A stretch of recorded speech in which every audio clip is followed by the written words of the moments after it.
When the sun rose this morning, I was laying down across my bed.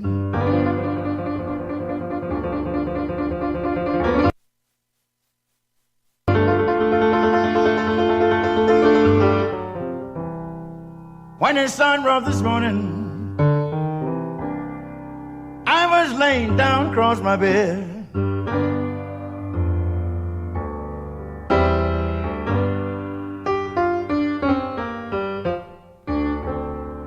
Now I didn't have nobody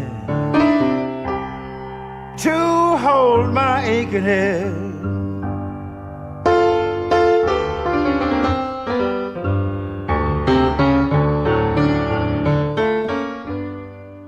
Be true, darling. That's the telltale sound of Pinetop Perkins with Pinetop's Blues. He was the oldest person to receive a Grammy Award, receiving it at age 97. He died in 2011 and remains still a major fixture in the blues. Pinetop Perkins, snazzy dresser, always well dressed, and played a particular style of piano. And I could listen to him all day. This is Leid Stories. I'm Retrice Leid. It is Free Your Mind Friday, and you better take advantage of it because the purpose of Free Your Mind is to state your case. Something that has had or continues to have a deep impact on you, and you ought to have an opinion about something, and we want to hear what your opinion is. And that comes into the realm of Free Your Mind Friday. Everybody calling in today or on any Free Your Mind Friday edition, that's the name of the game. You call in to express an opinion about something about which you feel very strongly. 888-874-4888 is the number to call. And we start today with Jay from New York. You're on the air. Good afternoon, Sister Utrice, and how are you? Okay, Jay, how are you? Doing good as always. Listen, I just want to start in regards to the hearings with Mr. Cohn. You had a senator that brought out black token or whatever you want to refer to the woman as is and was nothing but a show of disrespect to black people. I didn't get that. It was disrespectful to black people for him to bring... woman. You referenced a woman, but I didn't get the specifics of it because, I don't know, it just something, I didn't hear it properly. Oh, what happened was one of the congressmen brung out the only black woman, I think, in Trump's administration that is the head of HUD, I think, or housing or something of that nature. I think she may be the head of New York City housing. And she used to work for Trump. Well, a congressman brung her to the dog and pony show to, make it seem like Trump wasn't a racist. And I just thought that was disrespectful to black people. It was disrespectful not only on his part, but it was more disrespectful on her part to be used in that manner. And I think another one talked about how he had black friends. So what? A lot of people got black friends. That don't mean that you're not a racist. But, these are contradictions that we must address and deal with from these white congressmen who basically act in racist manners and with racist behavior towards not only black people, but all people of color. So, I mean, for him to get a pass and then the media, who at this point in time, they show themselves to be more of a tool of the state and a disgusting entity in America like no other. I mean, let's look at it like this. Donald Trump has been lying to the United States people for the last 3 years about his taxes being audited. Now, if I'm not mistaken, Cohen testified that Donald Trump's taxes are not being audited and have never been audited over the last, Audited. 5 or 10 years. Okay? Well, look, so what is your point? So let me finish the... But you already shifted to gear 2, and I'm not quite sure what you are leading up to. What I'm leading up to is that if Cohen said that Trump's taxes were never being audited, that right there is the most blatant lie of many that the man have made, and that the media should use that as nothing more than a bold print in regards to the lives of this character. The media doesn't know. The media has no way story so far, simply because somebody says it. See, this is a difference between the law and people just talking. The assumption is that everything that Cohen said was true. Can't assume that. Even if he's under oath. You can't assume that. So, secondly, what is more important to you? What is the most important thing to you in a hearing?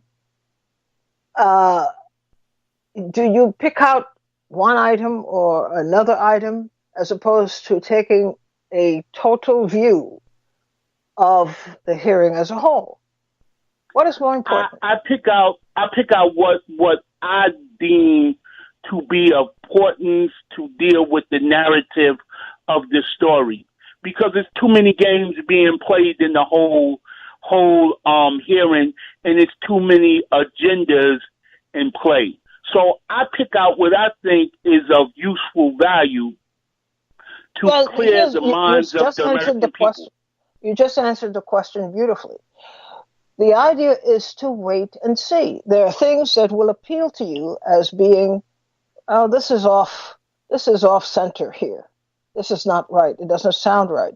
But at the same time, even if it impresses you that way, we still have to keep in mind that this was not a trial. It was a hearing. Right. So but the point I'm trying to make is, when these statements are being made, it is the job of the media to expose upon those statements, to investigate those statements, and to put the truth out to the American public, which they are not doing. That's my issue. Well, they're not doing, because we have a distorted view of what the media is supposed to do. They don't think that they have an obligation to do that.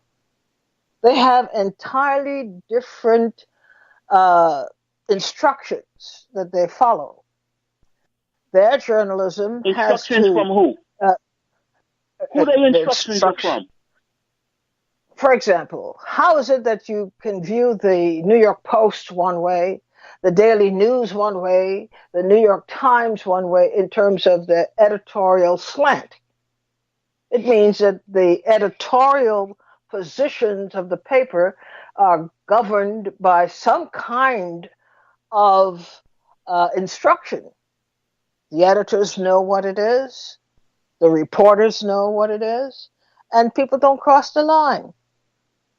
Yeah, but that's why you gotta weigh what's being said by all of the media. That's why you gotta read more than one newspaper. You know what I mean? If you only gonna read one newspaper, then you're gonna have a tainted view. The idea is that you have to cultivate a point of view based on comparative analysis, based on your own common sense, based on what you started talking about in the beginning, which was how coverage struck you, the things that you observed in the course of coverage of this story that ran afoul of your natural instincts. And that's what we have. We have to be defensive consumers of information, and most of us are not. So the media has an inordinate impact on our society as a whole because they are allowed to have their own internal process supersede the obligation to doing good journalism.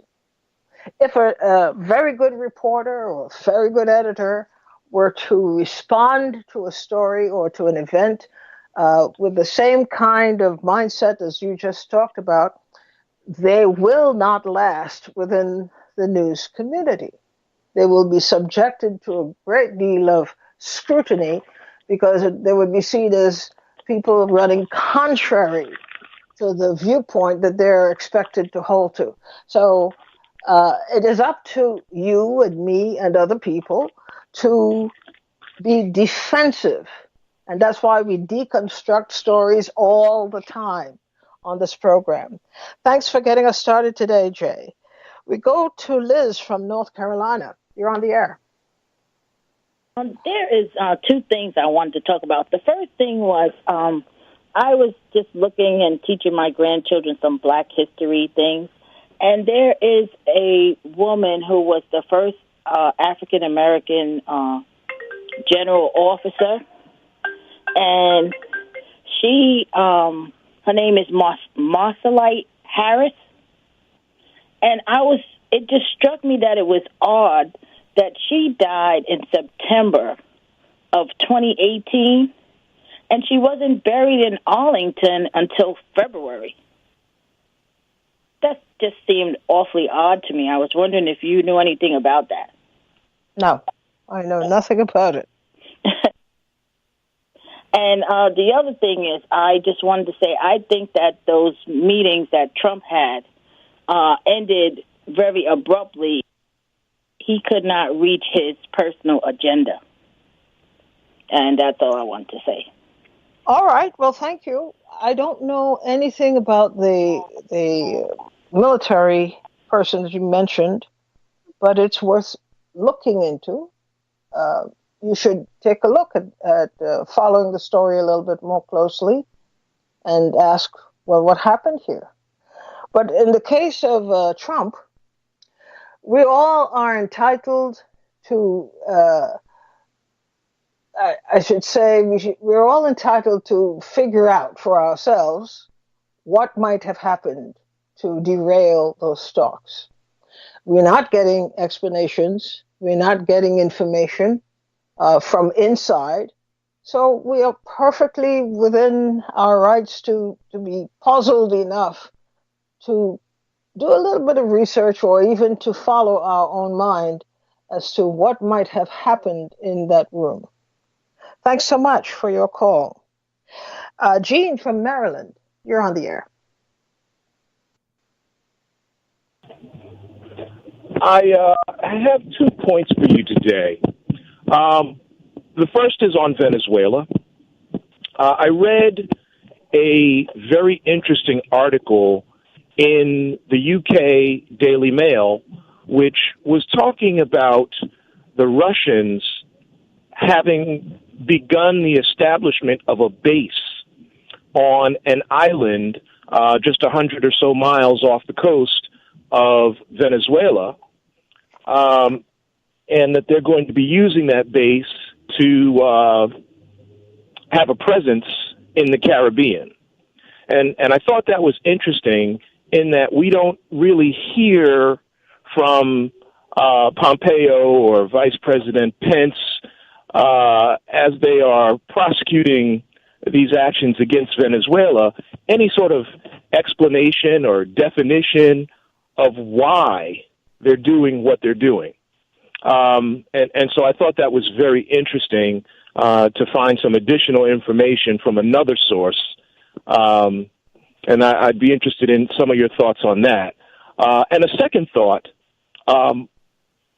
with regard to the legalization of marijuana, I have a friend who smokes marijuana quite regularly, and he lives in a place now where it is legal for him to do so.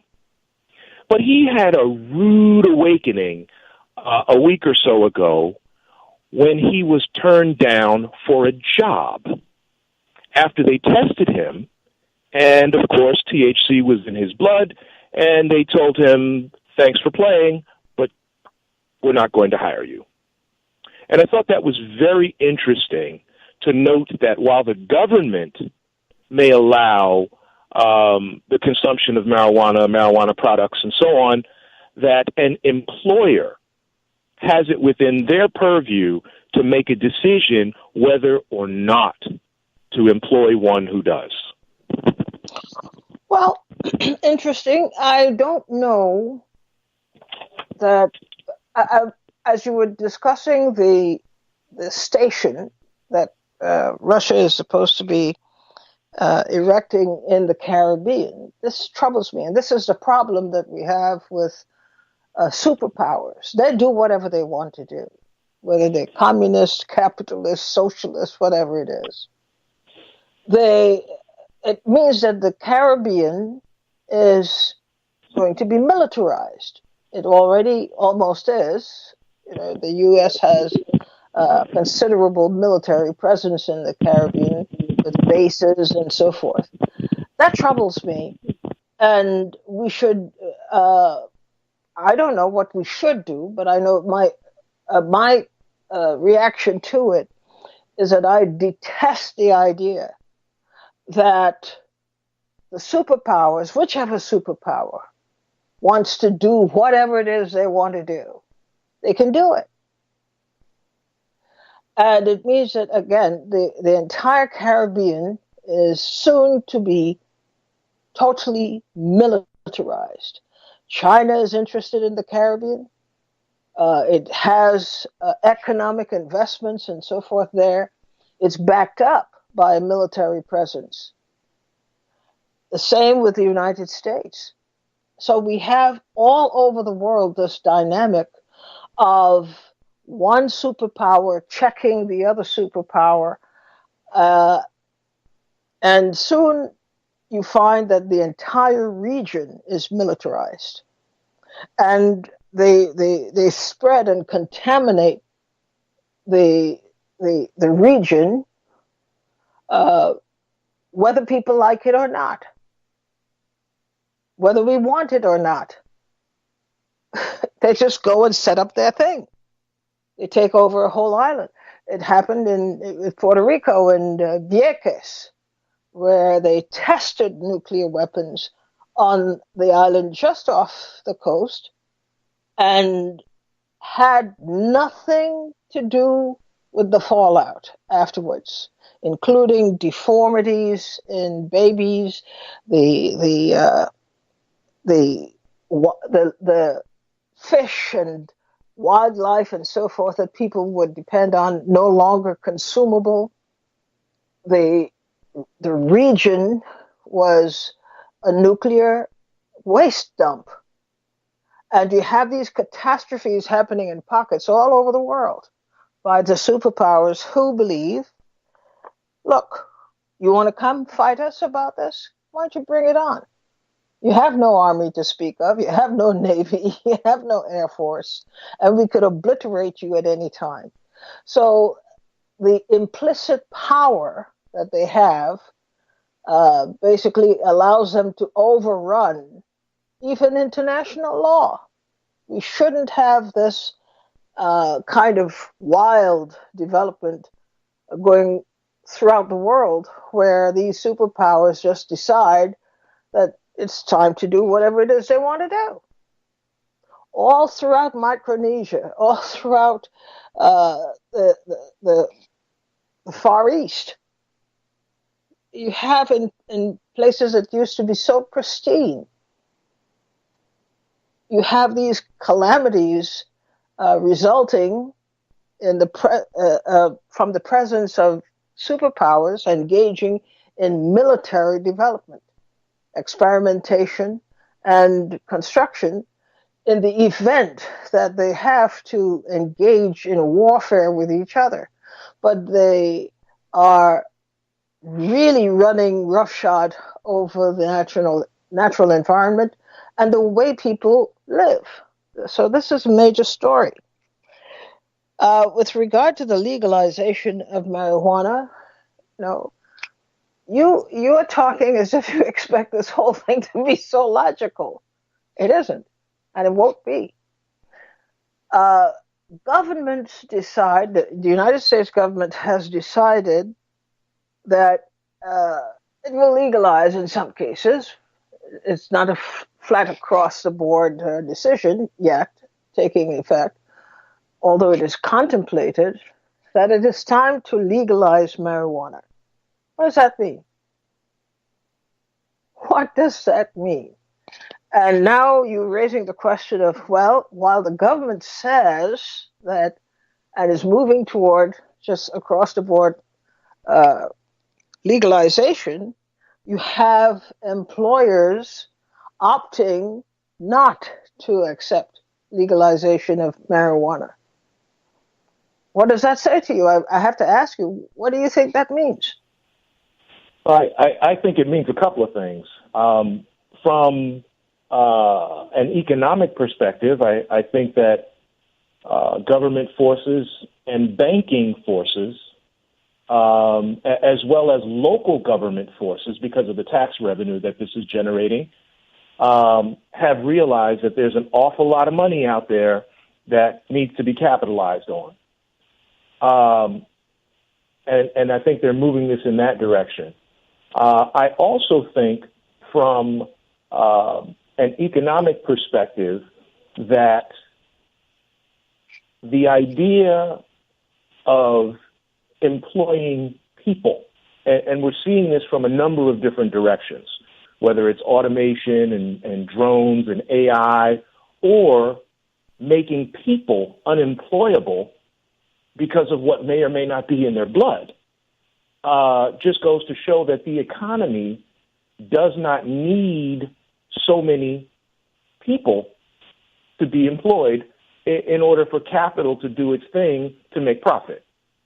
No, I say if the issue is that the government suddenly has decided, well, marijuana is not as bad as we thought, or it's not going to have such a destructive force on people as we had imagined, or as we said before, then what explains the fact that in this economic sphere, almost every black country that grows and has used marijuana for years and years and years is out of discussion.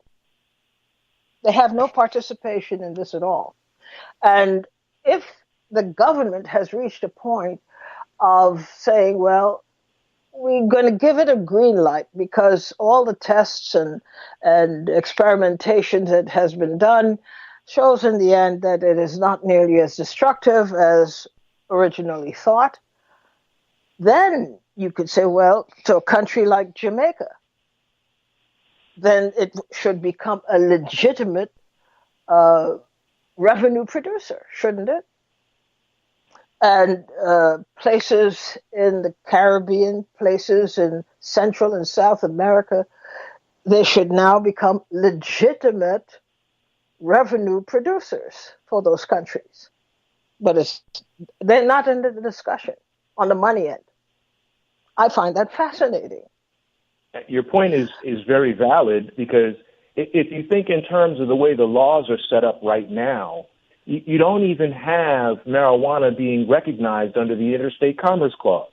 You only have marijuana being recognized in the state that it's grown and consumed, with the exception of the District of Columbia, because it's not a state.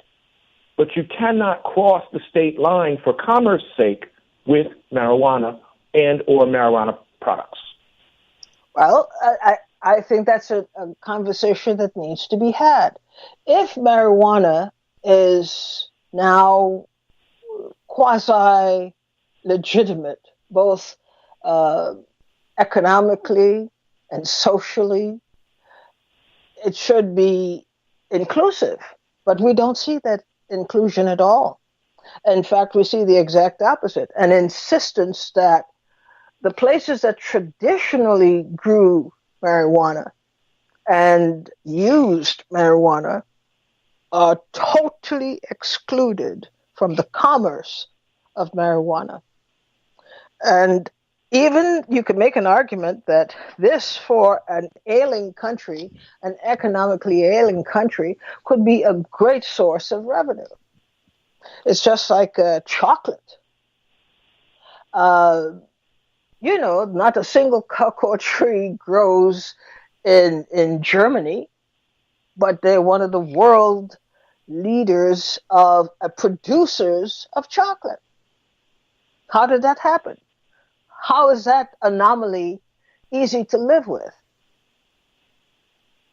It's bizarre, but and illogical that that should be the case, but it is the case. And Germany has its place in the pantheon of world leaders of chocolate. They don't grow chocolate. They don't grow cocoa trees at all. So you look at these things and you see that in the end, it is a matter of what people want to do, what governments wish to do, and have the power to do it. They have the power to fight you over the decision to do something that was contrary only a few years ago. By logic, Jamaica should be on the top of the pyramid of, I should say, uh, rare or extremely good marijuana and marijuana products. It's not even in the conversation, except that it is seen, it is allied with the evils of, the social deterioration of a country and the crime. It's associated with these things, but not a leader, for example, in research, not a leader in the production of particular elements of marijuana that can prolong life. There's no such thing. It's just a crude acceptance that when we talk about marijuana, we talk about Jamaica, we talk about a bunch of crude people who will never be permitted to enter the production field legitimately and to basically do all kinds of things that are possible, experimenting, studying science of it, of this herb and what it can do to help people. So I don't take the government's flip flopping or the apparent flip flopping as unusual, but I do question that element in the decision making around marijuana. Thanks a lot for calling in today. Thank Thank you. you. Gail from Queens, you're on the air. Hi, Utrice. Hello. Listen, I have had some very long-standing and urgent issues dealing with federal agencies, and I was not able to get the assistance of Crowley, so I was more than happy to try to get the vote out for Alexandria Ocasio-Cortez. But it seems now that she's in the limelight, if not on a daily basis. It seems like it's nearly daily basis. But you can't get I can't get any response from her Washington office, nor I go up on her website and I've submitted, I can't tell you how many emails through her website, to no avail. I one time I spoke with her communications director, and at that point, that was back in January, and he told me that they were allowing the senators to handle the constituent problems. And I was like, I could not believe he actually said that. But when I contested that, he then said that somebody would be getting back to me. But the local Jackson Heights office is still under construction, and I'm just really disturbed that you see her in the news every day, but as a constituent, you can't get constituent services from her, or at least I haven't been able. Why do you think that is? Why do you think that is happening? I have no idea. I think that she's starstruck. Well, not starstruck. I think she's, very, how should I say, impressed with her new status as being a Congress woman and getting all of this attention on a daily basis. Well, that is on one side, and that's a legitimate observation. But there's a flip side also. What do you think the flip side is? I don't know. I really don't know. The flip side is this is how people are set up for destruction. Give you a lot of media attention. You're all over the place, and you're the greatest thing since sliced bread. But don't believe that to be true. What they're doing is creating an environment to magnify your eventual fall, which they will orchestrate or help orchestrate. Mm-hmm. Obviously, she is a very bright and talented person. And I did say before that she naturally will incur the wrath even of fellow Democrats who will want to destroy her. Nobody should have this much popularity. Nobody should have this much media coverage coming from nowhere. And next thing you are a star. You have to watch out for things like that because very often they don't believe that, they don't want you to believe that she is a star, but they give you all the indications that, they're being fair. She's getting a lot of coverage, which people of color don't get. And, you get a dig here and a dig there, but eventually what they are setting her up for, or what they're setting themselves up to do, is to destroy her. Well, I would hate to see that happen, but I was just hoping that, somebody could just pull her coat before that does happen, because we need her. As you said, she is very bright, and I was more than happy then to, do my part to encourage people to get out to vote for her, because we definitely needed Crowley out of office. But we need somebody like her, but we need services, not just seeing her in the media every day. We need constituent services. Absolutely.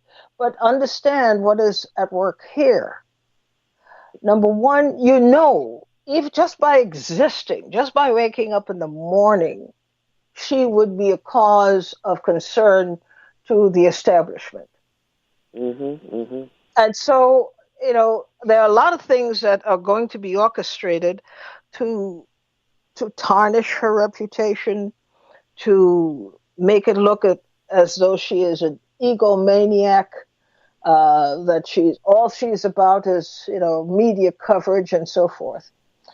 There might be a little bit of truth to that, but I don't see it. I see the bigger picture here is that all indications are they're giving the impression that they're making an extraordinary effort to be fair, to demonstrate, how fair the media is in its coverage and so forth. But really, in between, you see some of the indications that they've already begun to express disaffection and dissatisfaction with her. The question is, what is her worth? Her value. Where does she live? How much money does she make? What kind of clothes does she wear? They pay attention to all these things. The implication being that she's not supposed to enjoy or have these things. She is breaking rules. So they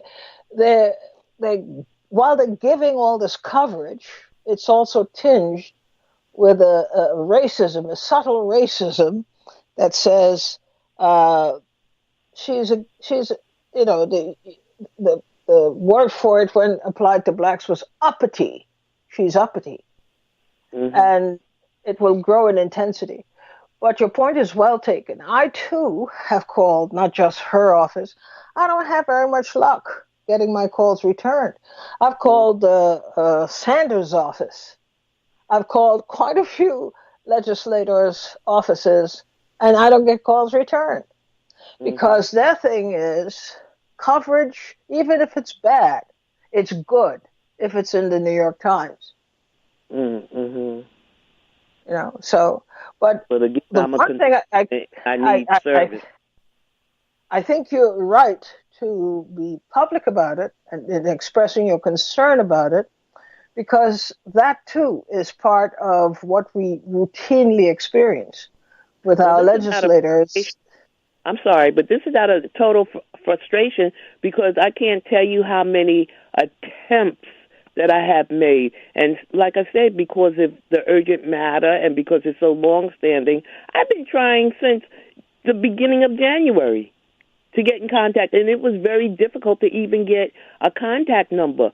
So I've sent numerous emails through the website. I've made numerous calls to the D.C. office, and like I said, there's only been but one time that I actually spoke to somebody, and never have had any return calls to this point, in spite of the fact that I've elaborated on the situations and really well, you need to be a bit more patient, because there's another factor too that we really seldom consider, and that is they're understaffed. They're understaffed and overtaxed. They've got a lot to do with little money. I realize that is an issue. I was at the front of the line because I've been trying so diligently since she first got into. I think I began like 23rd. Yeah, but I'm telling you, I am having the same problem. So don't take it so personally. What we ought to see it as is how the Democratic Party operates. Somebody comes out of a predominantly people of color district, and their staffing levels are less than, somebody in a more popular district. It's as simple as that. And we have to protect and fight for the equality and equity in services to the district offices. They don't make that decision. The people who are elected don't have control over what they get when they get into office. But if the community insists that we're seeing signs that the Democratic Party is doing what it usually does, I think they will pay attention to that. But that's been legendary. You go to an office in Kew Gardens, Queens. It looks well staffed. It looks like they're handling their workload. It looks like they have the people and personnel to do the job. You go to another district in East New York, the very look of the office is disturbing. I've seen it. Okay. So people should insist that they get better from the party and that this is also a reflection of how the party regards its supporters. Thanks a Well, lot for thank calling. Thank you for being with us today. Ed from Queens, you're on the you. air. Hello. Good afternoon. Hello, Ed. How are you? Yeah, I'm fine. Basically, I wanted to revisit a topic that you touched on this past week. The ADOS movement, as it were, as it is actually. Actually, I consider myself a member of the movement, and I just wanted to give some clarification as to what the movement is about. And But please, before you go further, please yes. tell us what the movement is, what it's Well, called.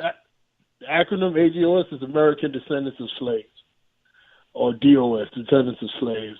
I don't know if you remember from back in the 1960s, 1970s, there was another movement or organization called US, Us Slaves. It's basically the same. It's basically it falls upon the same genre, even though these are a lot younger people. When I mention it at some of the conversations we have online, they don't even know what I'm talking about. But basically, what it is the idea, the factual idea that being a descendant of slaves in this country, that we have a legal vested right in being repaired by this country. This country, the United States would not be what it is as far as world power if it wasn't for the forced labor of African Americans, of Africans brought over here, held captive, and forced to labor, forced to produce. We've been punished by this government specifically and intrinsically for the past 500 years. Anywhere from the actual act of slavery. Take us to the point where you had some observations to make about the last session on the subject. Where do you want to go now with it? Well, the fundamental problem that I have with the movement, and I was very young when US was around, but I had members of my family that were involved in that. They come upon the concentration of not deciding what reparations are. We've got to focus more. I mean, yes, we have a claim. We have a legal claim. We have a moral claim on this government. This government owes us something based on the blood, sweat, and tears, that the bones that are buried in this country to build this country. But we never come up with a definite reason. We get into right now it's starting to get into the infighting where, well, you're not African, you're not from the diaspora, you're not American, you're not descendant, you're from the diaspora, you're from this one, you're from that one, you come from this point, you come from that point, and that argument takes away from the whole. The main thing is, let's establish what reparations are. Let's put a name on it. Let's get some like Senator Kanye's bill. How I think it's 440 or 441. That bill he's always put in front of the House, but never gets voted on, never gets brought to the table. That's where we need to start. Sandra Doherty, he's an economist. He's come up with some good ideas as far as the progenitors of this new incarnation of the movement. Yvette Carnell and Antonio Moore, Tone Talks. They're coming out with some things. I mean, we just need the movement's getting sidetracked again, like us got sidetracked as far as concentrating on who's entitled to what, rather than establishing a clear picture of what we want. How's reparations going to be implemented? I mean, I don't care what anybody else gets. You understand what I'm saying? I'm concerned with my claim. My claim is my paramount concern. What is owed my people as far as American descendants of slaves? If you come from somewhere else, you come from the diaspora, you come from England, and you can get something out of the government, more power to you. But I don't want to get concentrated in the fight, because I believe that's what happened with us and the Black Panther Party years ago. The rhetoric took away from the point. The point is, this government owes us something. Let's establish something. Let's get some clear boundaries, some clear guidelines, and request it. And that's what I think is missing from the movement at this point. Is we're far more politically educated now than we were then, and we need to concentrate on that aspect rather than defining and drawing lines and setting up division before we even got the thing going. Because it's just a movement now. It's not even an organization. Well, this is the thing with movements, and especially movements that concern not just rights, but money. You have to take time. If I were to ask the core of the people in this movement, what model are you following? They don't have one. What model are you using? Don't have one. Okay. And then that's what I'm saying. That's my whole point. As now it's a fledgling movement. Be that as it It's may. a fledgling movement. So Yeah. from the beginning, there should be every effort at informing people. This is not a quick fix kind of movement. No. We have to follow a model that involves these 10, 13 critical steps. Yes. We're at step 1. Yes. And this is our model. This is the thing that frustrates me about organizations. They have no model, and they won't understand or refuse to understand how important it is to establish a model. What model are you following? Well, to be honest with you, there's something going on in October of this year where they're going to have a conference. I'm going to be involved in it also. It's going to take place, I believe, in I think Kentucky. I'm not sure. You can look it up on it's online. You can go on Facebook. There's Antonio Moore has something. We're going to have a convention, and I hope there. I'm definitely going to try to be there. Not that I'm a figurehead in it or anything. I have been involved in it. I followed Yvette Carnell, spoken with her on occasion, seen her speak. Followed Antonio Moore. Like I said, these are the two prominent representatives of the movement. Sandra Doherty, he's an economist. He has some good ideas. He's laid out some plans, some things. Cory Booker hopped off on one of his ideas, the baby bond. But that's what we need. That's what I mean. I'm seeing people, even as you chat with them online and you go on Facebook, there's a division that's coming. I don't know if it might be. People say I'm a conspiracy theorist, but I know that this government tries to quell movements that even have any modicum of success. But there's a division worrying about, well, this person is from Africa, or this person is from the islands, or this person, they don't have a genuine claim. Like I said, I tell you, don't get involved in that. You're taking away, you're letting the oppressor determine the fight. I don't care what they get. Let's focus on what we're going to get. Let's get some concrete things in place so we can come with a platform and present it, especially now with the political campaign coming, we can get some momentum behind it. I mean, reparations has already been spoken about by Bernie Sanders, by other prospective Democratic candidates, and it's becoming an issue, and I just don't want to miss this opportunity. You see, that is false. That is false hope.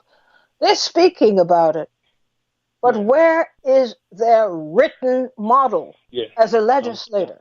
They don't have it. This is where any organization I go into, anyone, I ask to get a copy of what your model is.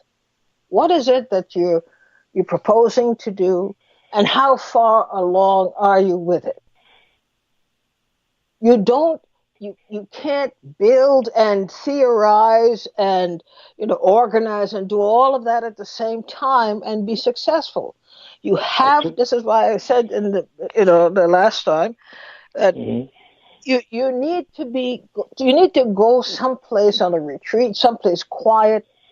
It may be a public school in the neighborhood, and you have a series dedicated just to wondering and exploring what it is you want to do and how could it possibly work within the framework in which we live. Yes. Well, I'll talk with my friends about it on a small level. Hopefully in October this is what will happen, and I definitely, if I do manage to make it, God willing, and the creek don't rise, as someone I know used to say, if I do make it there, I will bring you the platform, and I will, because I really think you would be an asset to this movement. You would definitely be an asset to this movement, because, like I said, it does need some direction, and I think now is the time. I think definitely now is the time to really push this. but we need some type of concrete platform, some type of concrete form, and it's really not there right now. I can't argue with you, it's not, but I see that the interest and the vigor is there, and that's a start. Well, it is a start, but it is not enough of a start to presume that you have an organization ready to go. You don't. No, we don't. And you shouldn't kid yourself, right?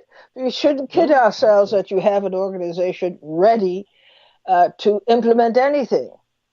If you just agree to spend a certain amount of time exploring what it is your model could be or should be, given the resources, given the environment in which this is occurring, given all kinds of things, and explore models. I swear to you, I haven't researched it, but I am absolutely sure that there are models or pieces of models that have gone before us that we probably don't know a thing about, but would be very useful to discover. You've got to look at the Garvey model, the Elijah Muhammad model. You have all these different models out there, each bringing something very valuable. Why not study this for a while and then select those things that you can borrow or build upon in order to put up your own model? And but you see that it would have some of this stuff has been tested. Some of this stuff has been shown to have particular downfalls to them. It's a very serious agenda. So people should not think that it's an easy thing. You sit down and you say, well, out of the air, you create this, that, and the next, and it will all work. No, it doesn't work that way. No, it's definitely a platform that has to be considered. Like you said, there's Garveyism. There was, like I also talked about, us, U.S. They're part of the Panthers Party. It's going to be all encompassing, and it's an effort. It's a Herculean lift, but it needs to be done because this is the first time that I've ever seen people in a long time get enthusiastic about something that's not just a cult of personality. And I hope it pans out. But like I said, I'll try to keep you posted. And good. I would be interested, very much interested in being kept up to date. Thanks a lot. Well, that brings us to the end of our program today. And we had so many more callers that we didn't get to. But you know how it works. If we don't get it done today, we'll go at it again tomorrow, all right? We'll try another time to accommodate all those who did not get in. And that's what I like about the program, by the way. Not that, so many people don't get in, but I like the idea that we are forming a community. And it is evidenced by the fact that a lot of people want to participate. They want to lend their ideas. They want to exchange ideas. And they're feeling more and more comfortable and safe in expressing their ideas. That is the ultimate compliment. So let's take our requisite kudos for that, for working toward building community. And let's develop that and truly have a community. I enjoy the program myself. I find myself getting so much education just from listening to what you say. And I always want to remind you that you, just as you are, you have enough skill and expertise and intelligence and ability. You have enough history in you to help us all. It's the weekend. Surround yourselves with very positive people who add dimension to your life. Take it easy, and we'll see each other Monday. Bye-bye.